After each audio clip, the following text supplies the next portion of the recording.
Security, remove this disruption permanently. The $15,000 seat meant nothing now. Damon Richardson was being dragged down the aisle of Pinnacle Airlines Flight 847 like a common criminal, his Tom Ford suit jacket torn at the shoulder seam. The Italian wool fabric, worth more than most people's monthly salary, hung in shreds as Airport Security Officer Miguel Santos gripped his arm with unnecessary force. The first-class cabin erupted in chaos. Passengers fumbled for their phones, the soft glow of recording lights creating a constellation of witnesses. In seat 3B, tech journalist Jake Morrison held his device steady, live streaming to 50,000 followers who were about to witness something that would reshape the aviation industry forever. "This is happening right now," Jake whispered into his phone, his voice barely audible over the commotion. "A passenger is being physically removed from first class for no apparent reason." Victoria Ashworth stood at the galley entrance, her perfectly manicured hand gripping the brass service cart handle. She was stunning in that untouchable way that opened doors and closed opportunities for others. Her blonde hair was pulled into an elegant chignon, not a strand out of place despite the chaos she had orchestrated. The tailored Pinnacle Airlines uniform, modified to accentuate her figure, gave her an air of authority she wielded like a weapon.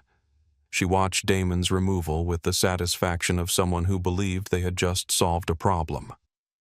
Her blue eyes, cold as winter steel, showed no trace of doubt or empathy. This was power.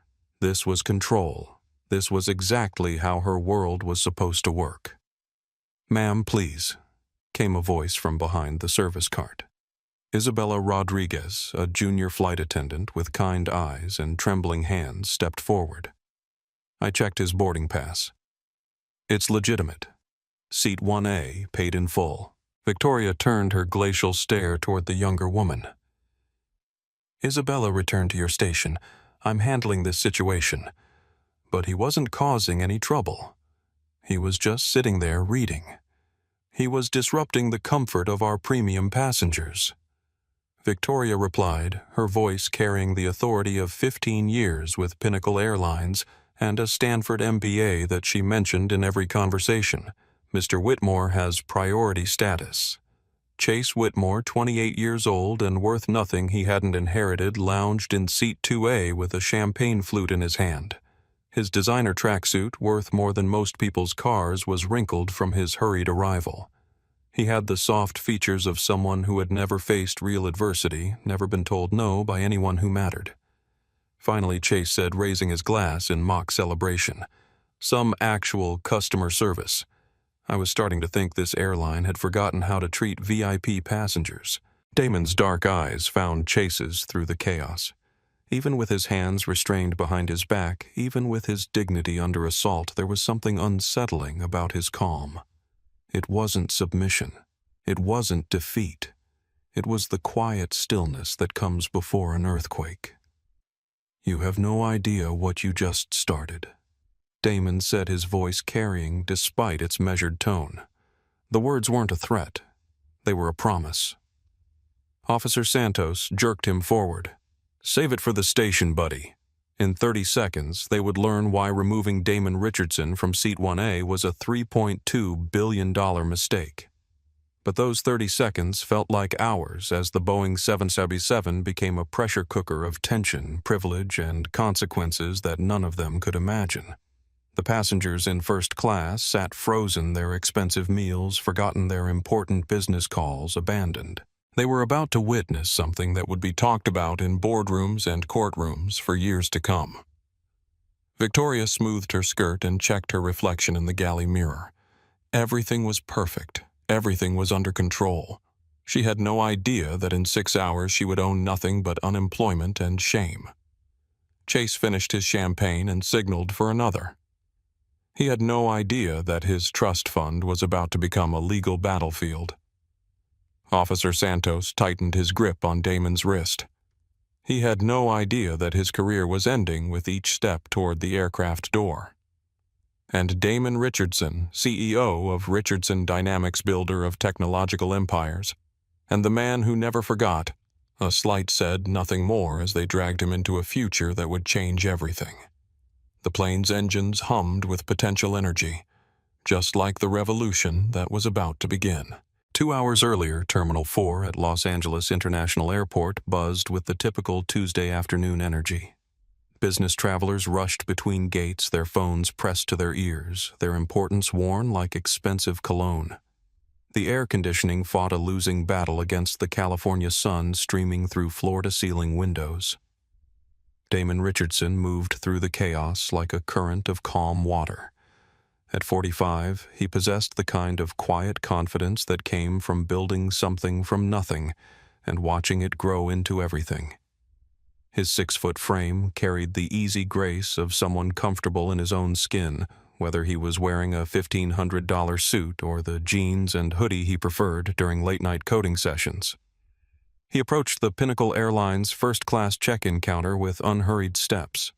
The gate agent, Elena Vasquez, looked up from her computer screen and smiled. She had worked for Pinnacle for 8 years and had developed an eye for reading passengers. This man was different.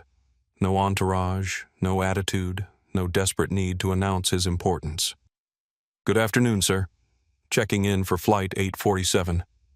Damon placed his phone and a black American Express Centurion card on the counter. "Damon Richardson, Seat 1A. Elena's fingers flew across her keyboard. The booking details appeared on her screen and her eyebrows rose slightly. Full fare, flexible first-class ticket. No upgrades, no points, no corporate discounts. Someone had paid $15,847 for a 6-hour flight to New York. "Everything looks perfect, Mr. Richardson. Your boarding pass." She handed him the slim cardstock that represented more money than most people spent on their cars. Damon tucked it into his jacket pocket without looking at it. "Thank you. Are you traveling for business or pleasure?" "Business," he said simply. What he didn't mention was that the business involved finalizing the acquisition of a logistics company that would revolutionize supply chain management across 3 continents. What he didn't say was that the documents in his briefcase represented 18 months of negotiations worth $800 million. People never asked the right questions anyway. Elena watched him walk toward the security line with the measured pace of someone who had learned that the world would wait for him, not the other way around.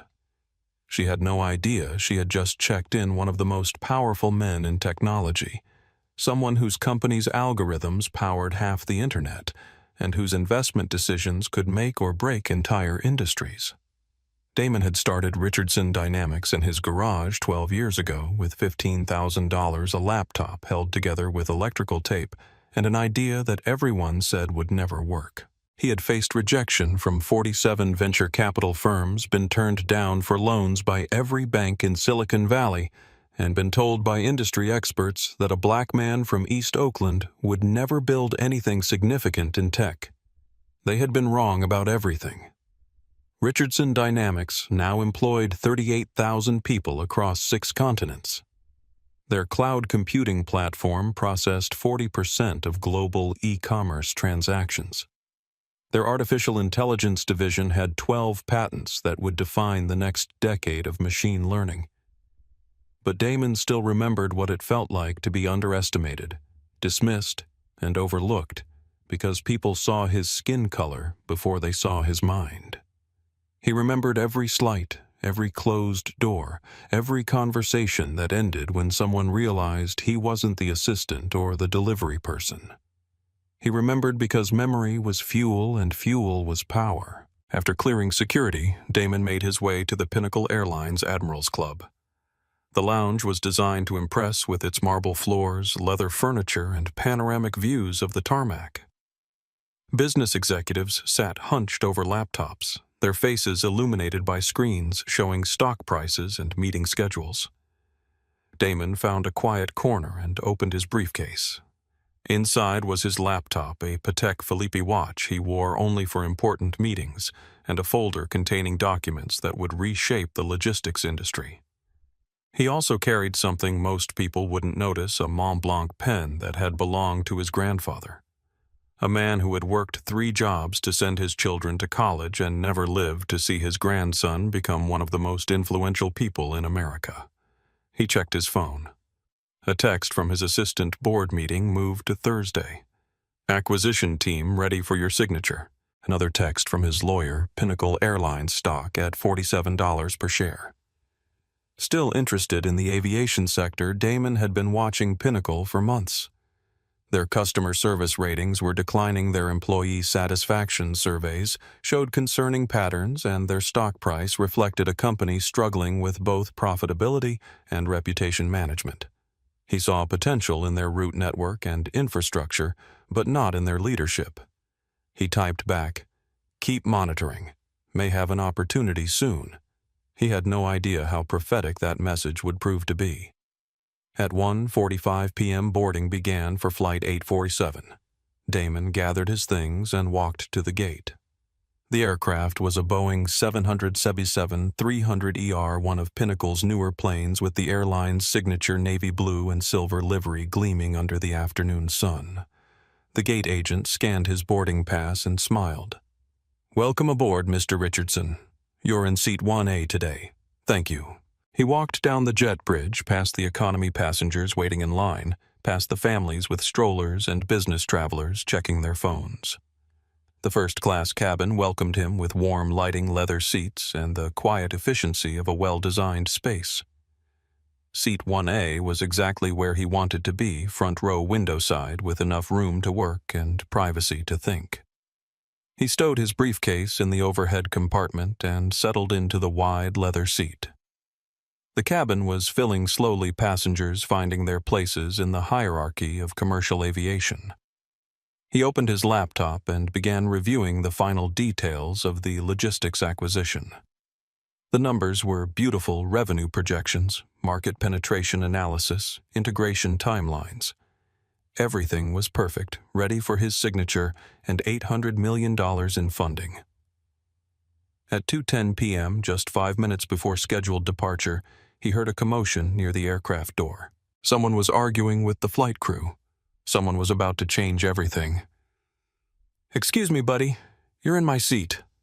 The voice carried across the first-class cabin like fingernails on expensive leather. Damon looked up from his laptop to see Chase Whitmore standing in the aisle, designer tracksuit, wrinkled champagne flute, half-empty attitude fully loaded. Chase was the kind of person who had never learned to speak quietly because he had never been in a situation where anyone might tell him to lower his voice. At 28, he had the soft features of inherited wealth and the entitled posture of someone who had never been denied anything that mattered to him. His father, Archibald Whitmore III, owned 12% of Pinnacle Airline stock and served on the board of directors. Chase flew Pinnacle exclusively, not out of loyalty, but because his family's influence guaranteed him special treatment on every flight. He expected that influence to extend to every aspect of his experience, including seat selection. "I believe there's been a misunderstanding," Damon replied without looking up from his screen. His voice was calm, professional, the tone of someone accustomed to dealing with difficult people in high-stakes negotiations. Chase stepped closer, invasion of personal space being one of his favorite power tactics. "No misunderstanding, pal. I always sit in 1A. It's my seat. Has been for 3 years.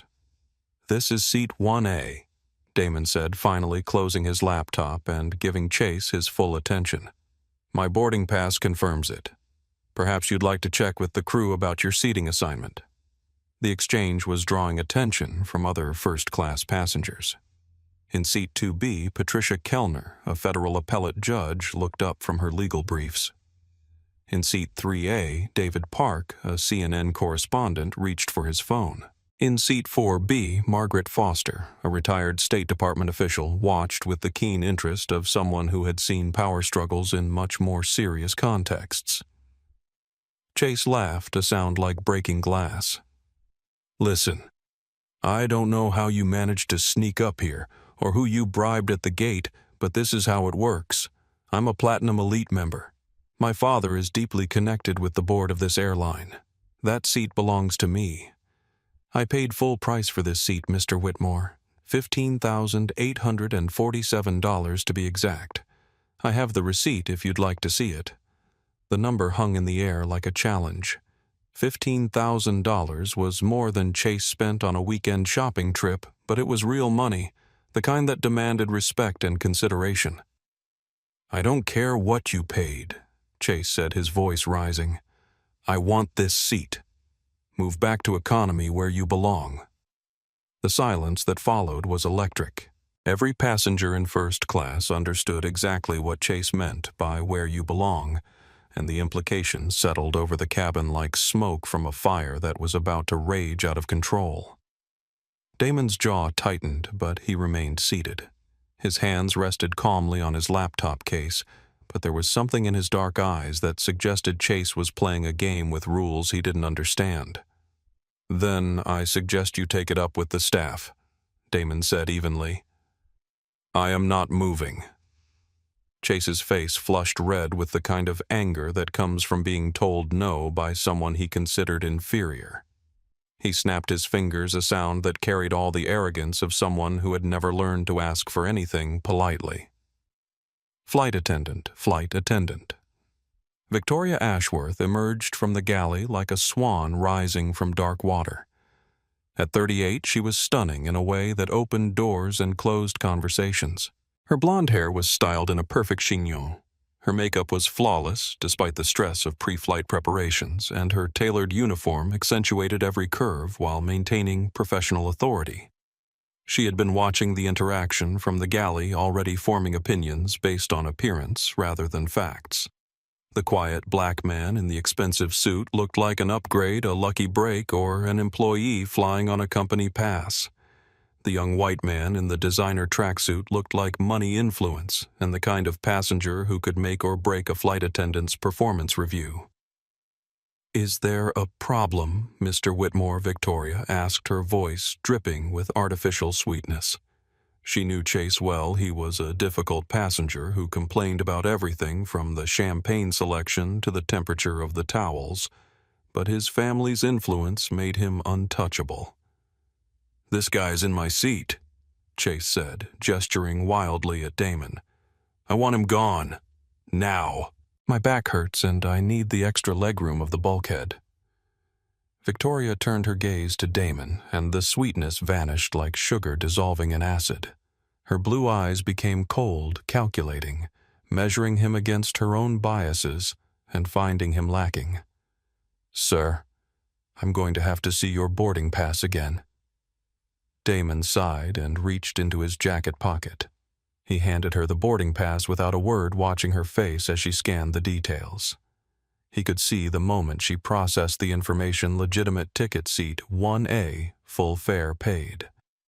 Her eyes narrowed as she looked from the pass to Damon to Chase, making a calculation that had nothing to do with airline policy and everything to do with power dynamics. The boarding pass was legitimate, the seat assignment was correct, the payment was verified. But Victoria saw Preston Montgomery's father's influence, his family's board position, and his history of making life difficult for crew members who didn't accommodate his demands. In her biased estimation, the quiet black man in the suit was expendable. The loud air in the tracksuit was not. Sir Victoria said, handing the pass back to Damon, but holding on to the edge of it for a moment longer than necessary.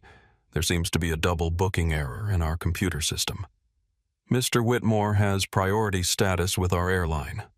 I'm going to have to ask you to move. Move where Damon asked, his voice steady, but with an edge that suggested he already knew he wouldn't like the answer. We have a seat available in premium economy, row 22. It has adequate legroom and complimentary beverages. A collective gasp rippled through the first-class cabin. To ask a confirmed first-class passenger to move to row 22 was more than an inconvenience. It was an insult of the highest order. Judge Kellner lowered her reading glasses. David Park started recording discreetly. Margaret Foster leaned forward, her diplomatic instincts, sensing a situation spiraling toward international incident territory. Damon looked at Victoria with the kind of steady gaze that made adversaries in boardrooms reconsider their negotiation strategies. Let me understand this correctly. You want me to give up the seat I paid $15,000 for to accommodate a man who arrived late simply because he has status, and you want to downgrade me to row 22 without compensation. We will offer you a voucher for $75 off your next flight, Victoria said dismissively as if she were doing him a tremendous favor. Now please gather your things. We are delaying takeoff, and that affects all our passengers. No, Damon said. The cabin went completely silent. Even the ambient noise of the aircraft systems seemed to quiet, as if the plane itself was holding its breath. Chase's eyes bulged. "Excuse me, I said no," Damon repeated, leaning back in his seat and crossing his legs. "I have a valid contract of carriage. I am seated in my assigned seat. I am not causing a disturbance, and I am not moving." Victoria's face hardened into a mask of fury.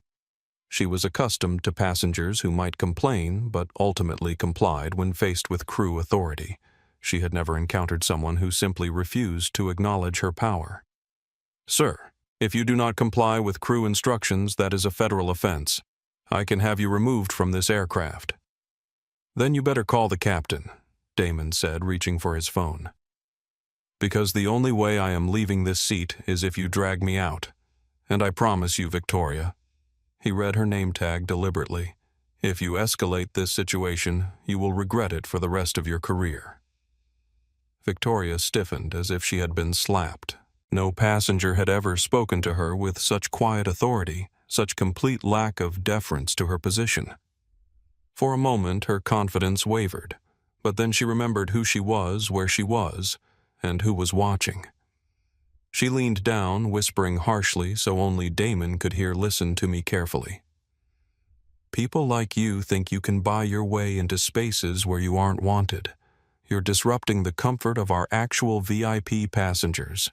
Now get up, or I will call security, and they will remove you in handcuffs. People like me." Damon asked, a dangerous glint appearing in his dark eyes. "And who exactly are people like me, Victoria, troublemakers?" She spat loud enough for the surrounding passengers to hear. "Passengers who don't understand their place." The words hung in the cabin air like poison gas. Everyone understood the subtext, the coded language, the barely concealed prejudice wrapped in airline policy. Victoria turned on her designer heel and marched toward the cockpit, her spine rigid with righteous anger. She was going to end this situation once and for all. Chase smirked and leaned down toward Damon, his breath reeking of champagne and entitlement. "You're finished, buddy. You should have just walked back to cattle class while you had the chance. Now you're going to jail." Damon didn't respond immediately. He unlocked his phone and opened a secure messaging app, his fingers moving with the precision of someone who had built an empire through strategic communication. He typed a single message to a contact saved simply as "Arthur, prepare acquisition documentation for Pinnacle Airlines. I may be in the market for a new investment." He hit send just as the cockpit door opened and Victoria returned, but she wasn't alone. Behind her was Captain Robert Hayes, a weary-looking man whose 20-year career had taught him to support his crew first and ask questions later. Flanking him were two airport authority officers who had just boarded from the jet bridge. Officer Miguel Santos, a 10-year veteran who saw compliance as a nail and his authority as a hammer, and Officer James Mitchell, a younger man who followed Santos's lead without question.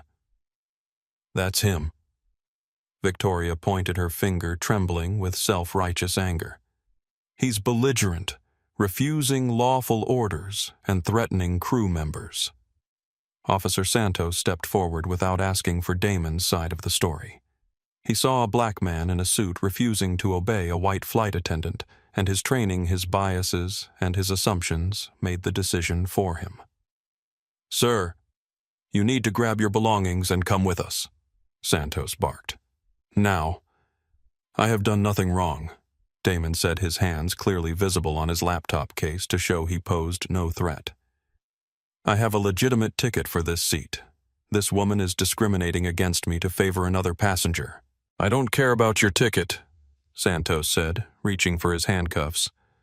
The crew wants you off this plane. That means you're trespassing. Stand up. I'm warning you." Damon said, his voice carrying a weight that made several passengers lean forward. "You have 30 seconds to verify my identity and understand what you're about to do.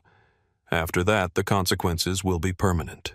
But Santos had already made his decision, and in the world of airport security, 30 seconds might as well have been 30 years. "Step away from your seat, sir. Final warning." Officer Miguel Santos had his handcuffs ready, the metal gleaming under the cabin's soft lighting.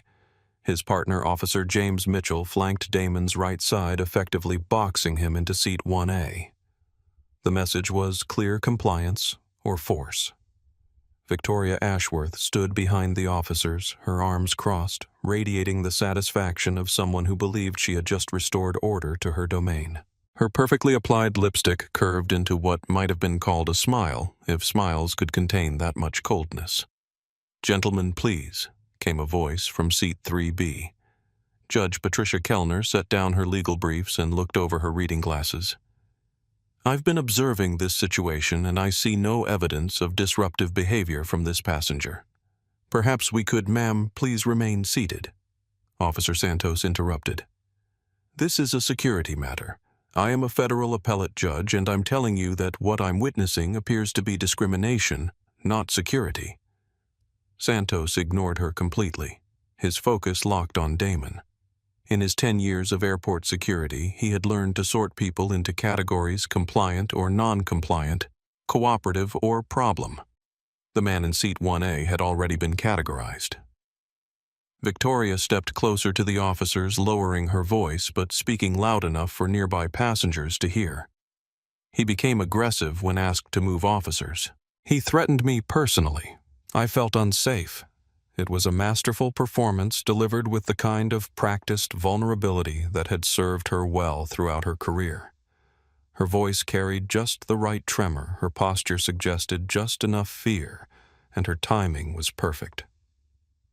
Isabella Rodriguez, still standing near the galley, felt her stomach clench. She had witnessed the entire interaction, and aggressive was the last word she would use to describe the passenger in 1A. He had been calm, polite, and reasonable, but she was a junior flight attendant, and Victoria was her supervisor. Speaking up meant career suicide. "Ma'am," Officer Mitchell said to Victoria, "did he make any specific threats?" "He said I would regret this for the rest of my career," Victoria replied, her voice breaking slightly on the word regret. "He looked at me in a way that made me fear for my safety." David Park, the CNN correspondent in seat 3A, was recording everything discreetly with his phone. His journalist instincts were screaming that this was bigger than a simple seating dispute. The body language, the power dynamics, the coded language, this was a story that would matter. Damon remained perfectly still, his hands visible, his voice calm. "Officers, I strongly suggest you verify my identity before proceeding. A simple phone call to your supervisor would clarify this situation." "Your identity doesn't matter," Santos replied. "Crew wants you off, you get off. That's how aviation security works." "It matters more than you know," Damon said quietly. "And it will matter to your supervisor, your department head, and your pension fund." The words weren't delivered as a threat. They carried the quiet certainty of someone who understood exactly how power worked, how systems operated, and how careers ended. Chase Whitmore, now comfortably settled in seat 2A with a fresh champagne, was thoroughly enjoying the show. "Officers, this guy thinks he can buy his way out of anything. Some people need to learn that money doesn't make you special." Margaret Foster, the retired State Department official, had seen enough international incidents to recognize the warning signs. "Young man," she said to Chase, "I would suggest you stop talking immediately. This situation is about to become very complicated for everyone involved." "Complicated how?" Chase laughed. "This is simple. Wrong passenger, wrong seat case, closed." Victoria saw an opportunity to strengthen her narrative. Officers, he also claimed he could afford this seat, but his behavior suggests otherwise. I believe there may have been payment fraud involved. The accusation hung in the cabin air like a lit match near gasoline. Every passenger understood the implication a black man couldn't legitimately afford a $15,000 seat. Judge Kellner stood up, her voice carrying the authority of 20 years on the federal bench. Officers, I am ordering you to stop this illegal detention immediately. This passenger has committed no crime, violated no regulation, and posed no threat. What you're witnessing is textbook discrimination. Judge, please stay out of this, Santos warned. I cannot stay out of civil rights violations occurring in my presence. The cabin was now divided into camps passengers who understood they were witnessing injustice, crew members caught between policy and conscience, and officers who had committed too far to back down. In the middle of it all, Damon Richardson sat quietly, his phone in his hand, his finger hovering over a contact that would change everything. Last chance, Santos said. Stand up voluntarily, or we remove you by force. Damon looked up at the officer with the kind of steady gaze that made billion-dollar mergers and hostile takeovers possible. Officer Santos, he said, reading the name tag in about 60 seconds. You're going to wish you had taken my advice about making a phone call. Time's up, Santos said, reaching for Damon's arm. That was when Damon made the call. His finger pressed a speed dial number that connected him directly to Arthur Blackwell, senior partner at Blackwell Morrison & Associates, the most feared corporate litigation firm on the East Coast. Arthur Damon said calmly, even as Santos grabbed his wrist, "It's time to execute the Pinnacle acquisition. Today. Full hostile takeover." The line was quiet for exactly 3 seconds. Damon, that's a $3.2 billion acquisition. I'm aware of the price. I want to own this airline in 6 hours. May I ask why the sudden urgency I'm being physically removed from their aircraft for the crime of sitting while black? Another pause. I'll make the calls. How public do you want this completely? I want them to understand that actions have consequences. Victoria, who had been basking in her victory, suddenly felt a chill run down her spine. Something about the passenger's phone conversation wasn't right. He was too calm, too specific, too comfortable with numbers that seemed impossibly large. Officer Santos tightened his grip on Damon's wrist. Hang up the phone, sir. Arthur, I need to go. They're about to arrest me for demanding the seat I paid for. Document everything. Already in motion. The wolves are being unleashed. Damon ended the call and looked up at Santos. Officer, you have just participated in the most expensive discrimination incident in aviation history. I hope it was worth it. Santos jerked him to his feet. Damon's laptop sliding onto the cabin floor. You can tell your lawyer all about it from county lockup. But as they began to force Damon toward the aisle, Jake Morrison's live stream was exploding across social media. His 50,000 followers had become 200,000 in the past 10 minutes, and the numbers were climbing exponentially. The hashtag Flight 847 was beginning to trend. Major news outlets were picking up the story. And in a corporate law office in Manhattan, Arthur Blackwell was activating the most powerful financial weapon in the business world, a man with unlimited resources and a commitment to absolute justice. Victoria smoothed her uniform and checked her reflection in the galley mirror. Everything was perfect. Everything was under control. She had no idea that her career had just ended. Chase raised his champagne glass in celebration. He had no idea that his trust fund was about to become evidence in a federal discrimination lawsuit. Officer Santos felt the satisfaction of a job well done. He had no idea that his pension was evaporating with each step toward the aircraft door. And Damon Richardson, as they dragged him down the aisle, was already calculating the exact cost of their assumptions. The revolution had begun. Let go of me. This is wrong. The voice came from seat 4C, where Dr. Maria Gonzalez, a pediatric surgeon, was standing and pointing her phone at the officers. Her medical training had taught her to recognize when force became excessive, and she was watching it happen in real time. Officer Santos ignored her completely, his grip on Damon's arm tight enough to leave bruises. Officer Mitchell grabbed Damon's other arm, and together they began to force him toward the aircraft door. The expensive Tom Ford suit jacket stretched and tore at the shoulder seam, the sound of ripping fabric echoing through the cabin like a gunshot. "This is police brutality on a commercial aircraft," Jake Morrison said into his live stream, his voice shaking with adrenaline. 250,000 people are watching this happen right now. This man has done nothing wrong. Damon didn't resist. His years building a business empire had taught him the value of strategic restraint. He knew that every second of this incident was being recorded. Every moment of unnecessary force was building his case, and every witness was another nail in Pinnacle Airline's corporate coffin. But his physical compliance only seemed to encourage the officers to use more force. "Stop resisting," Santos barked, even though Damon's hands were clearly visible and he was walking voluntarily. "I'm not resisting anything," Damon replied calmly. "I'm complying with your illegal detention so that my lawyers will have clear video evidence of civil rights violations." His briefcase hit the cabin floor, scattering merger documents worth $800 million across the premium carpet. The Mont Blanc pen that had belonged to his grandfather rolled under seat 2B, a small piece of family history lost in the chaos of institutional prejudice. Victoria followed behind the officers, her satisfaction growing with each step. She had handled the situation perfectly, maintained order in her cabin, and supported the passenger who mattered. Her 15 years with Pinnacle Airlines had taught her how to manage difficult situations, and this was exactly what her training manual recommended. Ma'am Isabella Rodriguez called out, her voice barely audible. "This isn't right.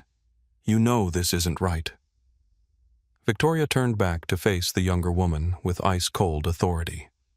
"Isabella, if you're not comfortable with crew decisions, perhaps you should consider a different career path. Some situations require firm leadership." Judge Kellner was now standing in the aisle, her federal authority commanding attention even from armed officers. "Officers Santos and Mitchell, I am ordering you to release this passenger immediately. You are violating his civil rights under federal law. Judge, sit down or you'll be removed too." Santos replied, his voice carrying the arrogance of someone drunk on temporary power. "I am a sitting federal appellate judge. You cannot remove me for observing civil rights violations." "Watch me," Santos said. The exchange was captured by 7 different phones uploaded to 4 social media platforms and already being analyzed by law students at Stanford who were watching Jake's live stream in their constitutional law class. Margaret Foster, her diplomatic instincts in overdrive, tried a different approach.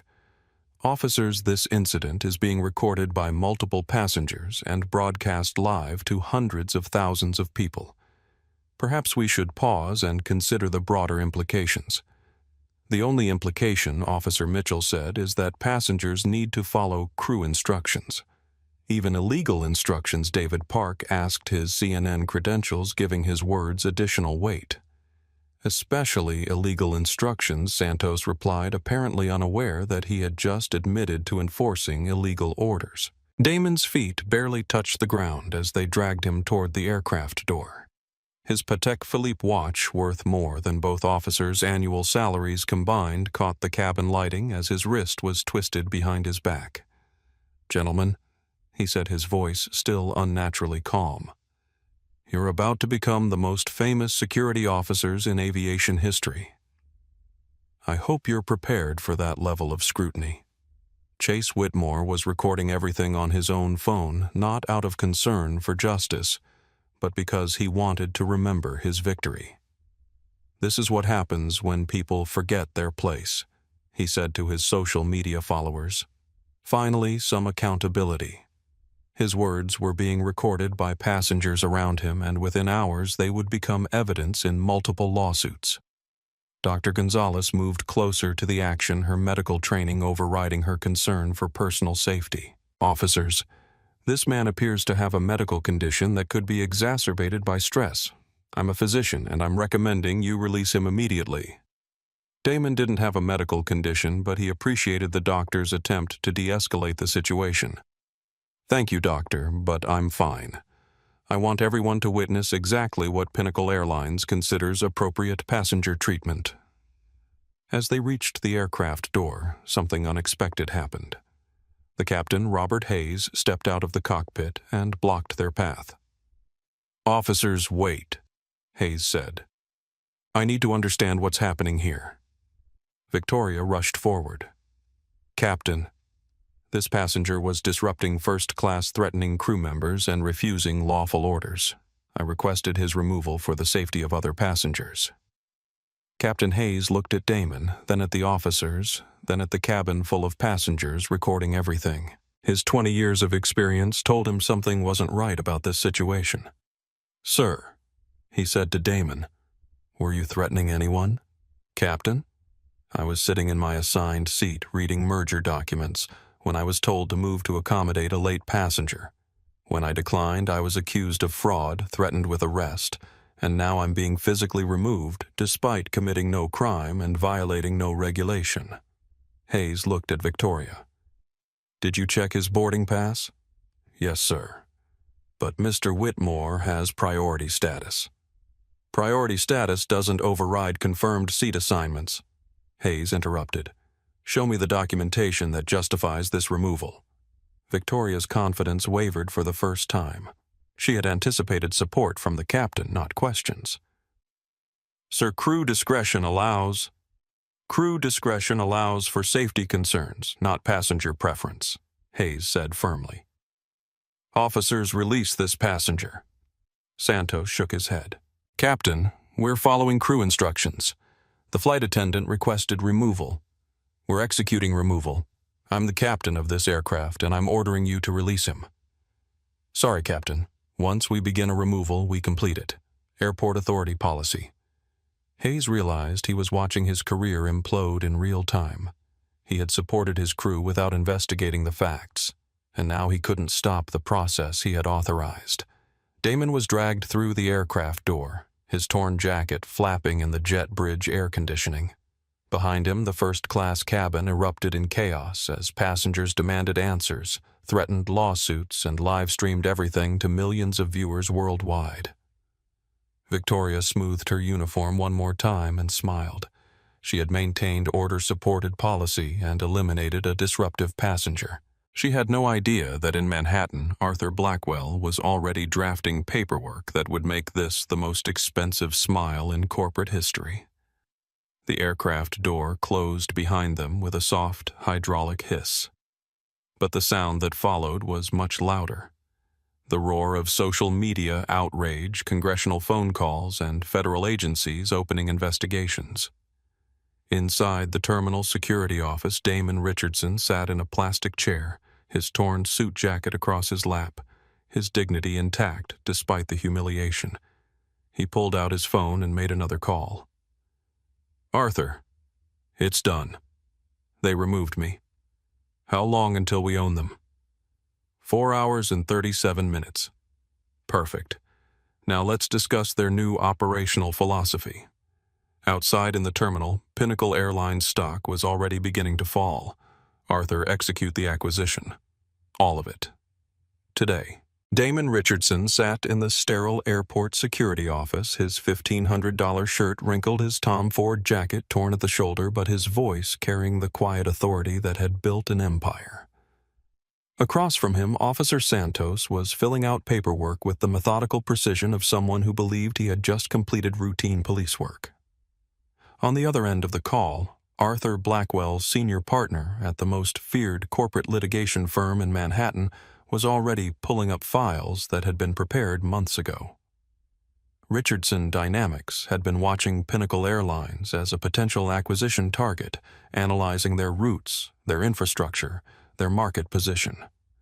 What they hadn't expected was a personal motivation to accelerate the timeline. "Damon," That's a $3.2 billion hostile takeover. Arthur said, his voice carrying across the secure line. Are you certain you want to move this quickly? I've never been more certain of anything in my life, Damon replied. I want to own their company before their stock market closes today. I want their board of directors to understand that discriminating against their customers has consequences. In the background, Damon could hear Arthur's fingers flying across his keyboard, accessing war room protocols that most companies never wanted to experience. Blackwell Morrison and Associates specialized in corporate acquisitions that happened too fast for the target company to defend against, and they were the best in the business at turning money into power overnight. Sir Officer Santos said, looking up from his paperwork, no phone calls until processing is complete. Damon looked at the officer with the kind of patience usually reserved for small children who didn't understand adult concepts. Officer Santos. I'm calling my attorney to discuss the civil rights lawsuit that will end your career. Unless you'd like to add violation of legal representation to your list of federal crimes, I suggest you return to your paperwork. Santos hesitated, unsure of his authority in a situation that was rapidly expanding beyond his experience level. Arthur Damon continued. What's our current cash position? Richardson. Dynamics has $4.8 billion in liquid assets, plus credit lines worth another $6 billion. More than enough to acquire Pinnacle and transform them into whatever you envision. Through the security office window, Damon could see the gate area where Flight 847 was still parked. Passengers were deplaning their vacation and business plans disrupted by the incident. Some were already on their phones with lawyers. Others were posting detailed accounts to social media. The incident was spreading across the internet like wildfire, and Pinnacle's stock price was beginning to reflect the damage. What's their current market capitalization? Damon asked. $2.9 billion as of market close yesterday, but the stock is down 18% in after-hours trading. Social media is destroying their reputation in real time. Damon smiled, but there was no humor in it. Perfect. Fear makes acquisitions more affordable. Officer Santos looked up again, this time with growing concern. He was beginning to understand that the passenger he had arrested might not be who he appeared to be. The numbers being discussed were larger than his department's annual budget, and the casual way they were being discussed suggested resources beyond his comprehension. Sir, what exactly do you do for a living? Santos asked. I build technology platforms that process 40% of global e-commerce, Damon replied without taking his attention away from the call. I employ 38,000 people across 6 continents, and as of today, I'm apparently in the airline business. Santos felt his stomach drop. You're serious, officer. I've never been more serious about anything in my life. On the phone, Arthur was already coordinating with investment banks, securities attorneys, and federal regulators who would oversee the acquisition. Damon, I need authorization to begin. Once we start this process, it becomes very public very quickly. Full authorization. I want every financial news network to understand that Pinnacle Airlines is about to experience a complete change in ownership and philosophy. And what should I tell the media about your motivation? Damon looked through the window at the aircraft that had been his transportation an hour ago and would be his property within 6 hours. Tell them that customer service is about to become a priority at Pinnacle Airlines. Tell them that discrimination is expensive. And tell them that the new owner has very strong opinions about treating passengers with dignity. Arthur's excitement was audible even over the secure line. This is going to be beautiful, Damon. Absolutely beautiful. Arthur, one more thing. I want Victoria Ashworth Chase Whitmore, Captain Hayes and officers, Santos and Mitchell, to understand that their actions have consequences. Legal consequences, career consequences, financial consequences. I'll have papers filed within 2 hours. Civil rights violations, conspiracy to commit discrimination, violation of federal transportation law, and intentional infliction of emotional distress. We're going to destroy them individually and collectively. Officer Mitchell entered the security office with a clipboard and a growing sense that he had made a terrible mistake. Sir, we need you to sign this incident report. Damon read the document carefully, noting each inaccuracy, each misstatement, each piece of evidence that would support his lawsuit. Officer Mitchell, are you aware that filing false reports is a federal crime? The report is accurate, sir. The report states that I was disruptive and threatening. Do you have evidence of disruptive behavior? Mitchell looked at Santos for support, but Santos was staring at his paperwork with the expression of someone watching his career end. You refused crew instructions, sir. I declined to give up my legitimately purchased seat to accommodate another passenger's preference. That's not illegal, officer. That's capitalism. Damon signed the report, but added a note. Passenger disputes all allegations and reserves all legal rights under federal civil rights law. His phone rang. Arthur calling back. Damon, it's done. Richardson Dynamics is now the majority shareholder of Pinnacle Airlines, effective immediately. The security office went completely quiet. Santos and Mitchell stared at their prisoner who had just become their new boss's boss. Arthur, what's the first order of business for our new airline personnel changes? Extensive personnel changes. Perfect. Officer Santos. Officer Mitchell, you've just arrested the majority owner of the airline you were defending. I hope you enjoyed your careers in airport security. Both officers looked like they had been hit by lightning. Damon stood up, straightening his torn jacket. Gentlemen, I believe your supervisor is about to receive some very interesting phone calls. I suggest you prepare for early retirement. He walked toward the door of the security office, no longer a detained passenger but a businessman who had just acquired a company out of spite and would transform it into something better. Where are you going, sir? Santos called out desperately. Back to my airplane, Damon replied. I have a business to run. The call came at 4:47 p.m. Eastern Time, just as Pinnacle Airlines CEO Harrison Ford was reviewing quarterly profit reports in his corner office overlooking LaGuardia Airport. His assistant Patricia knocked twice before entering with the expression of someone delivering terminal diagnosis results.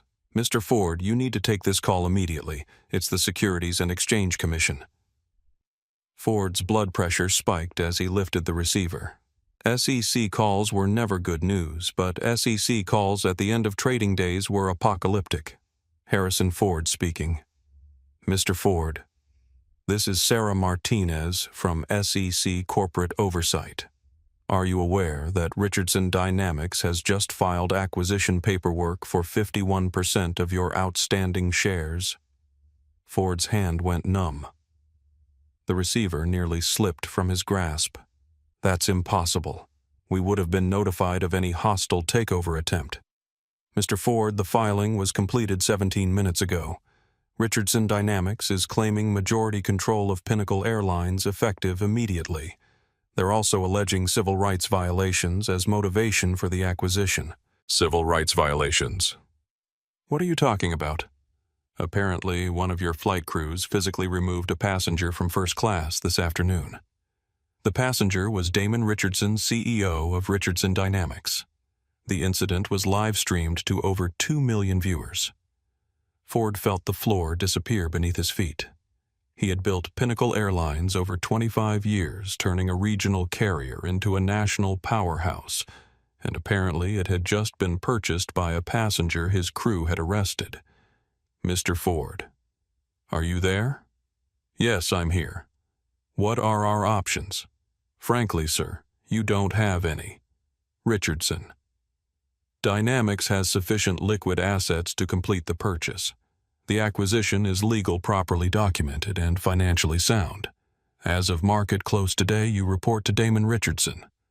Ford hung up the phone and immediately called down to operations.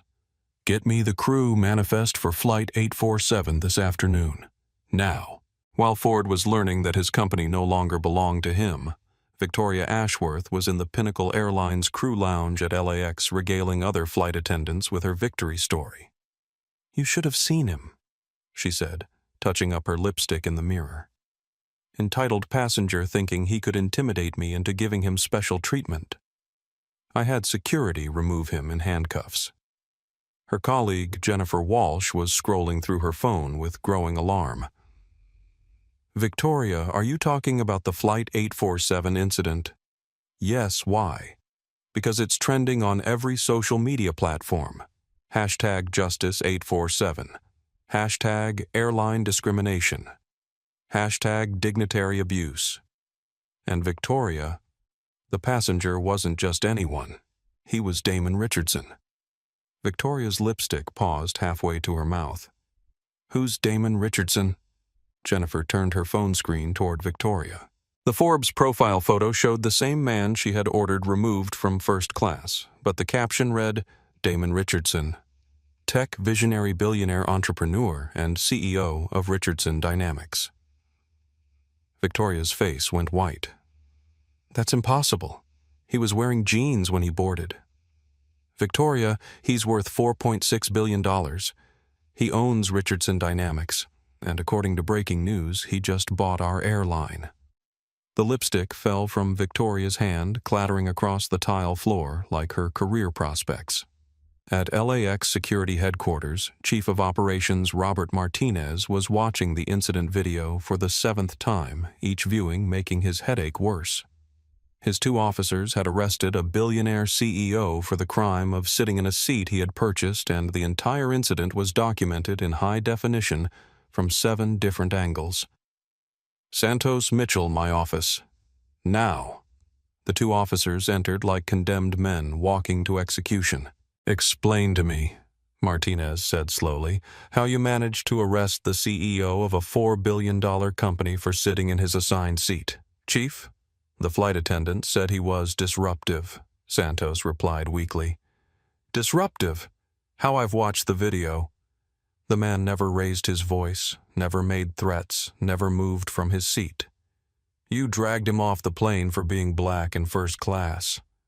That's exactly what it was. Martinez interrupted. And now the Department of Justice is opening a civil rights investigation. The FBI wants to interview both of you. And apparently Mr. Richardson now owns the airline you were defending. Mitchell looked like he might vomit. Chief, what does this mean for us? It means you're suspended without pay pending federal investigation. It means your careers are over. And it means this department is about to face the most expensive lawsuit in aviation security history. Meanwhile, in Terminal 4, Chase Whitmore was enjoying a delayed victory celebration at the airport bar.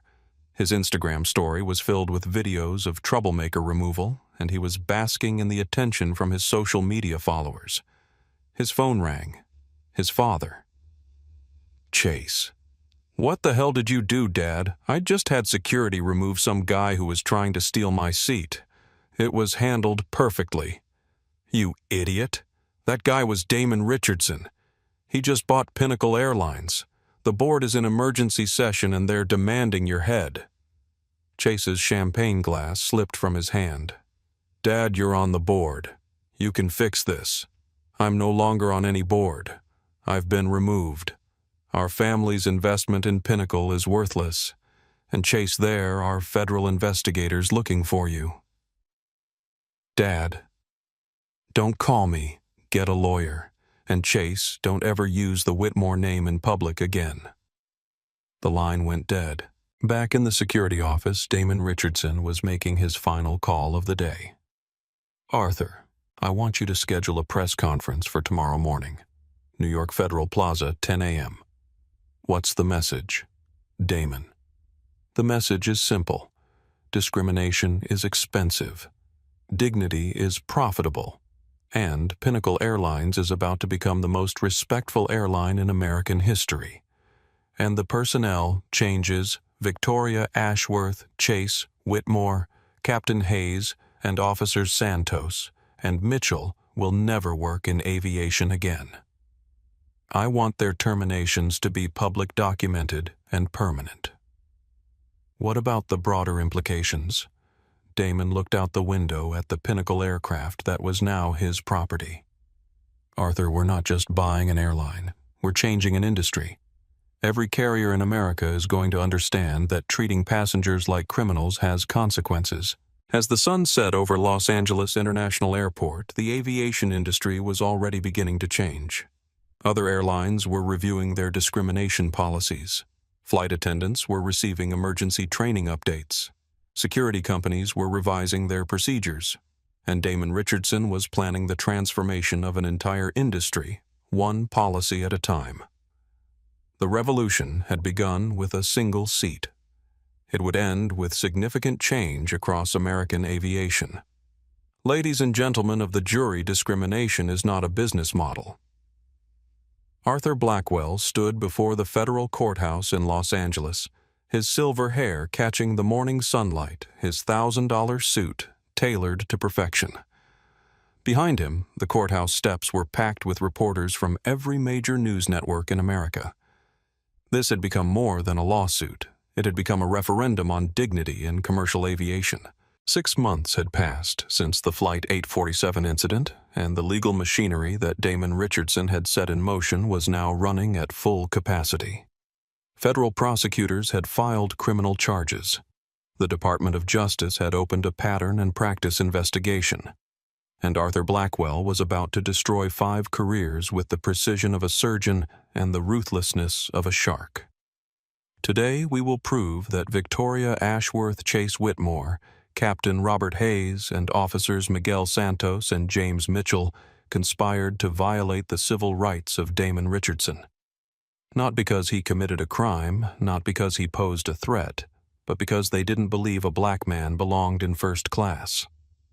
In the courtroom, Victoria Ashworth sat at the defendant's table, her once perfect appearance now showing the strain of 6 months without income, without prospects, and without the confidence that had once made her untouchable. Her legal aid attorney looked overwhelmed by the resources arrayed against them.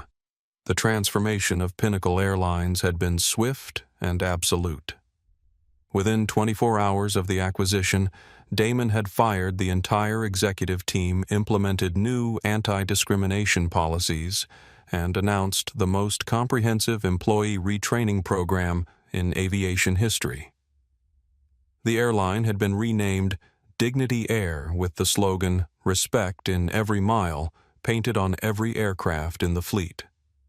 Victoria's termination had been public documented and permanent.